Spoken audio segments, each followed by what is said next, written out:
In honor of episode 250 of Dynamite, we look back at the most epic and not so epic moments of the show's history so far, with matches like Danielson versus Omega and promo battles like CM Punk versus MJF and the debut of Sting, and also the epic conclusion of last week's Dynamite between Tony Storm and Mariah May. There's also not so epic moments in this history of the show, such as the infamous weigh-in between Anthony Ogogo and Cody Rhodes, the numerous audio mishaps that this show has had so far in its history, and let's not forget anything that involves Chris Jericho and the Learning Tree.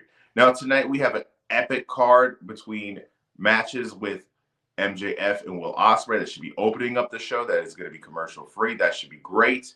We also have AEW champion Swerve Strickland versus Continental champion Okada, which should be an epic battle between two great performers, and it should be honestly one of the matches that could possibly steal the show if the opener doesn't do that. Now, since AEW's inception in 2009, they have been pulverizing. It is a situation where they are mostly loved by their diehard faithfuls and hated by their detractors. And if we honestly look back at the situation, AEW is needed.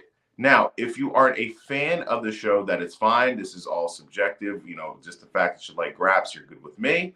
But this is a situation where having a company that could compete with money offers that are in the same ballpark as WWE, offering a space where wrestlers can have a semi-big stage on places like TNT and TBS to wrestle, and the fact that they have a situation where they are allowed to work indies, I feel like this is a thing that is very necessary in the wrestling business, and we should all, at least in that aspect, uh, congratulate AEW for being this alternative to WWE. Now, going forward, this is a very tenuous time for AEW as they are in the midst of their TV rights negotiation with Warner Brothers.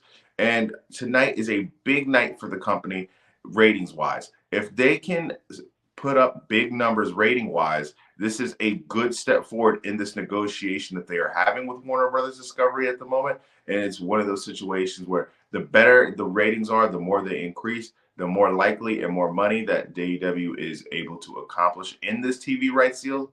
At the end of the day, I do believe this is a situation where the two sides will come together, especially if Warner Brothers Discovery loses the NBA rights, which is something that is looking more likely by the day.